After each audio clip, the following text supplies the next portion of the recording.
Sebelum menonton video ini, jangan lupa klik tombol subscribe dan lonceng untuk notifikasi untuk mendukung channel ini untuk terus berkarya. Assalamualaikum warahmatullahi wabarakatuh. Sahabat setia catatan kecil, kali ini kita akan membahas seorang jenderal, sahabat Rasulullah SAW, yakni Khalid bin Walid.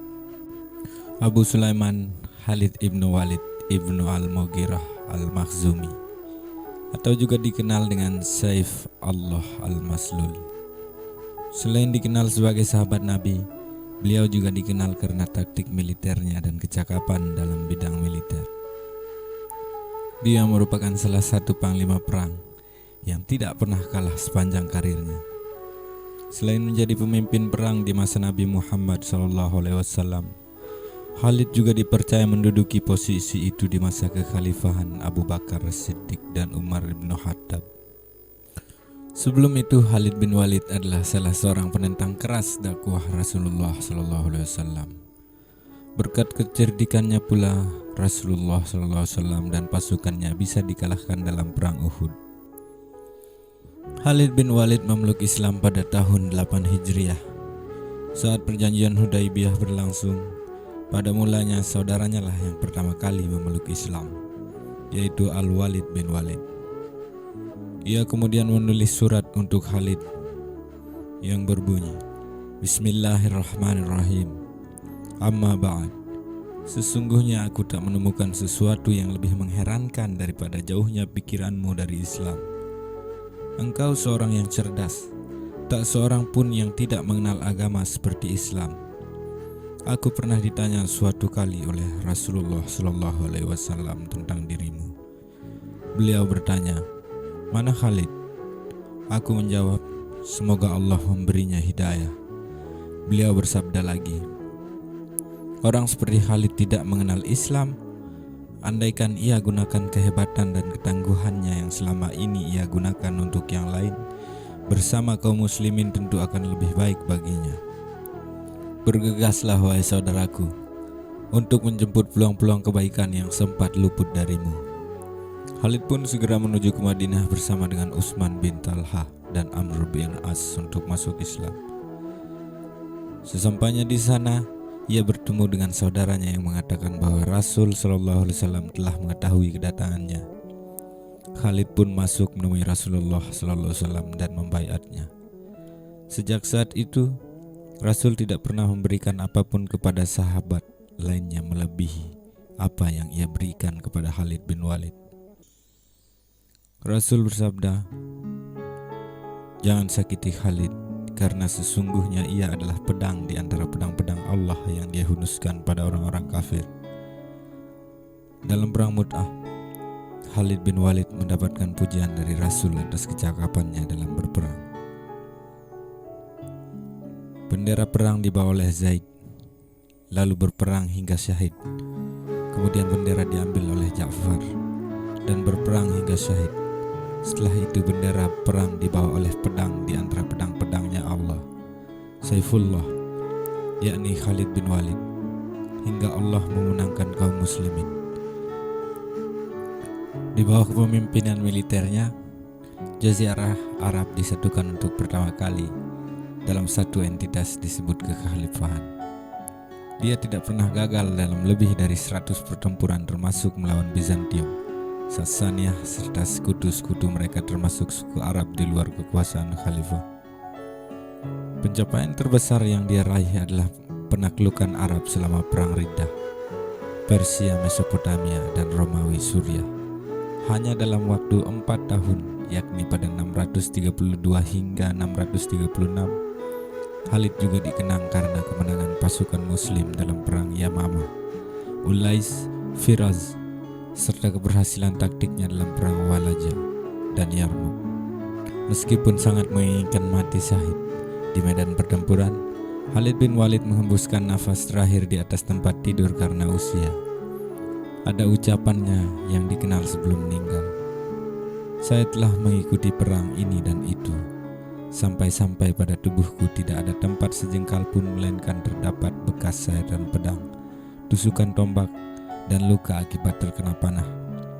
Kini saya akan meninggal di atas tempat tidur secara wajar, sebagaimana matinya seekor unta. Maka dari itu, mata para pengecut tidak akan terpejam. Namun dalam perjalanan hidupnya, Khalid bin Walid pernah dipecat oleh Khalifah Umar bin Khattab ketika menjabat sebagai panglima. Amanah yang serupa pada kepemimpinan Khalifah Abu Bakar As-Siddiq. Ketika itu Khalid mendapat tugas yang amat berat dari Khalifah Umar, yaitu menaklukkan kekuasaan Persia, imperium besar yang dalam sejarahnya pernah menaklukkan kerajaan Romawi. Ini mampu ditaklukkan Khalid di bawah perintah Umar bin Khattab. Keberhasilan dirinya dalam menaklukkan Persia disambut pesta gemilang oleh seluruh pasukan. Namun tidak demikian dengan Khalifah Umar. Dia membuat kaum muslimin terkaget ketika tiba-tiba memecat Panglima Khalid bin Walid. Umar memegang satu-satunya kepala negara yang berani mengambil keputusan memecat panglimanya yang hebat itu, Khalid bin Walid, lantaran khawatir melihat gejala didewa-dewakannya Khalid oleh rakyat. Begitu juga sang khalifah juga memikirkan kepentingan pribadi Khalid bin Walid, karena gejala tersebut bisa merusak moral dan mental Khalid sendiri sebagai manusia yang bisa lupa daratan. Menerima kenyataan dipecat dari jabatan panglima tidak membuat Khalid berang maupun marah. Khalid bin Walid malah ikhlas karena Khalifah Umar justru lebih memahami persoalan itu. Khalid pun tetap setia mendampingi Khalifah Umar. Sebab Khalifah Umar bin Khattab memang dikenal dengan ketegasannya, tetapi di balik karisma kepemimpinannya, ia merupakan sosok yang sangat sederhana. Wallahu a'lam bishawab. Dari satu perang ke perang lain, Khalid yang juga dikenal dengan Abu Sulaiman Saifullah ini berhasil membawa kemenangan untuk kaum muslimin. Khalid berhasil menumpas pasukan murtad dalam perang Riddah. Begitu pula saat melawan 240.000 prajurit Bizantium dalam perang Yarmouk. Meski hanya punya 40.000 pasukan, Khalid mengatur strategi dengan membagi dalam beberapa agar bisa memenangkan peperangan. Khalid juga berhasil mengislamkan banyak orang. Khalid bin Walid meninggal dunia setelah sempat diberhentikan sementara oleh Umar bin Khattab. Saat Khalid meninggal dunia, Umar menangis karena belum sempat mengangkat Khalid kembali ke posisi panglima perang. Julukan Khalid bin Walid tak hanya pedang Allah yang terhunus. Para sahabat dan juga musuh menggambarkan sosok Khalid bin Walid sebagai laki-laki yang tidak pernah tidur. Di balik suksesannya sebagai panglima perang, Khalid bin Walid memiliki karomah. Dikisahkan suatu hari Khalid bin Walid singgah di suatu kampung. Orang-orang memperingatkannya, waspadalah terhadap racun, jangan minum suguhan orang-orang asing. Namun Khalid menjawab, berikan racun itu padaku. Kemudian beliau mengambil minuman beracun itu, lalu meneguknya sambil membaca basmalah. Dan tidak terjadi sesuatu pun yang membahayakannya. Diceritakan juga bahwa ada seorang laki-laki mendatangi Khalid dengan membawa geribah, tempat air dari kulit unta, berisi arak. Khalid lalu berdoa, ya Allah, jadikanlah arak ini madu. Lalu arak itu berubah menjadi madu. Khalid bin Walid yang untuk pertama kalinya bergabung dengan pasukan kaum muslimin sejak pertama masuk Islam di tahun ke-8 Hijriah, yaitu saat kaum muslimin berperang dengan pasukan Romawi di perang Mu'tah. Dalam perang Mu'tah yang mempertemukan antara pasukan kaum muslimin yang berjumlah 3.000 orang melawan pasukan Romawi yang berjumlah 200.000 orang. Khalid bin Walid tidak ditunjuk sebagai panglima perang. Saat itu Rasulullah SAW menunjuk 3 orang panglima, yakni Zaid bin Harisah, Ja'far bin Abi Thalib, dan Abu Abdullah bin Rawaha. Sedangkan Khalid bin Walid saat itu hanya pasukan biasa saja. Dalam perang Mu'tah tersebut, ketiga panglima yang ditunjuk oleh Rasulullah SAW mati syahid. Pada waktu itu Khalid bin Walid langsung mengambil bendera panji Islam dan tidak ada seorang pun dari sahabat yang protes.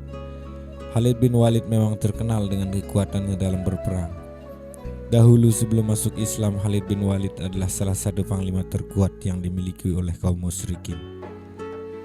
Bahkan yang membuat kaum muslimin kalah dalam perang Uhud adalah strategi yang dilancarkan oleh Khalid bin Walid ketika itu. Maka Khalid bin Walid pun memimpin pasukan kaum muslimin dan berperang dengan begitu hebatnya. Setiap kali pedangnya patah, dia langsung mengambil senjata yang ada dan menggunakannya. Dikisahkan tidak kurang dari 9 senjata yang digunakan Khalid bin Walid dalam perang Mu'tah di hari pertama. Akhirnya malam pun tiba dan perang di hari pertama berakhir. Dahulu dalam peperangan itu ada kode etiknya yang dipegang oleh setiap pasukan, termasuk pasukan lawan. Di malam itu Khalid bin Walid yang memegang amanah untuk memimpin kaum muslimin berpikir keras untuk menyusun strategi perang. Hingga akhirnya terciptalah taktik strategi pertempuran yang luar biasa. Khalid bin Walid mencoba membagi pasukan menjadi beberapa bagian. Setiap posisi pasukan dirubah, yang kiri ke kanan dan yang kanan ke kiri, yang depan ke belakang dan yang belakang ke depan. Strategi tersebut ditujukan untuk membuat pasukan lawan seolah-olah melihat pasukan kaum muslimin yang baru untuk melemahkan mental musuh. Selain itu, saat peperangan berlangsung di keesokan harinya, Khalid menyusun pasukan yang bergelombang untuk memberikan efek seolah-olah terus-menerus datang bala bantuan. Bahkan Khalid bin Walid dengan cerdasnya memerintahkan beberapa pasukan berkuda untuk berlari-lari berputaran di belakang pasukan untuk membuat debu sambil mengucapkan kalimat-kalimat takbir. Hal tersebut pun dimaksudkan untuk mengecoh pasukan musuh, seolah-olah pasukan kaum muslimin mendapatkan tambahan pasukan yang berlipat. Saat itulah Khalid bin Walid melihat pasukan Romawi sudah mulai cemas, sehingga ada kesempatan bagi kaum muslimin untuk mundur sedikit demi sedikit. Saat itu pasukan Romawi yang melihat pasukan kaum muslimin mundur tidak ada yang berani mengejarnya karena takut jika hal tersebut adalah hanya sekedar jebakan. Akhirnya Khalid bin Walid pun berhasil kabur menyelamatkan kaum muslimin dalam pertempuran yang tidak sepadan tersebut. Dalam pertempuran tersebut, pasukan Romawi jauh lebih banyak yang meninggal dibandingkan dengan pasukan kaum muslimin. Selama membela Islam, Khalid bin Walid telah memimpin berbagai macam pertempuran, di antaranya adalah Perang Hunain, Perang Yamamah, Perang Ajnadain, Perang Yarmuk, dan masih banyak lagi.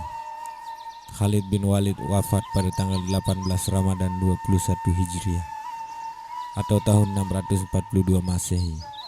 Beliau meninggal di atas pembaringannya.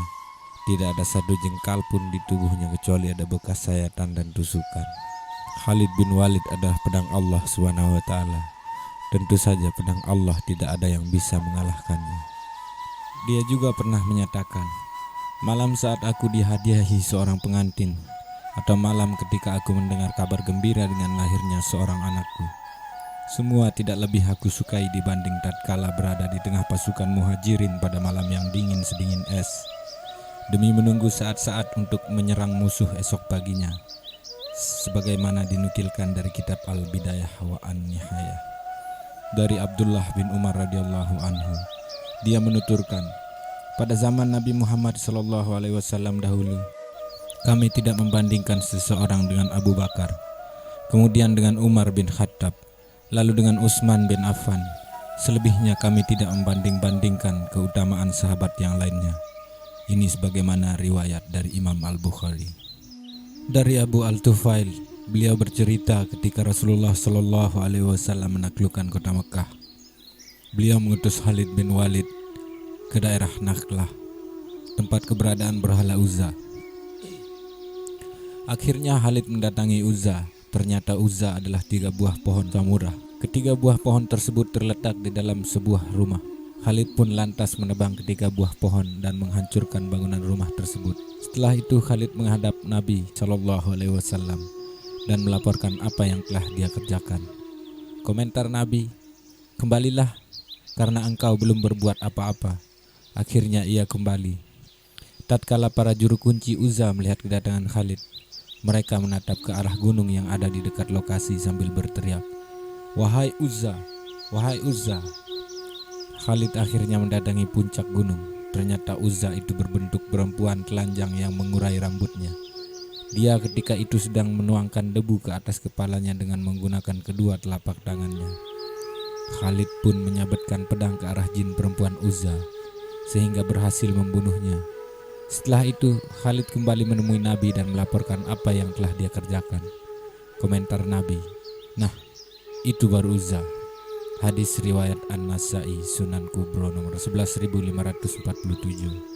Khalid bin Walid wafat 18 Ramadan 21 Hijriah.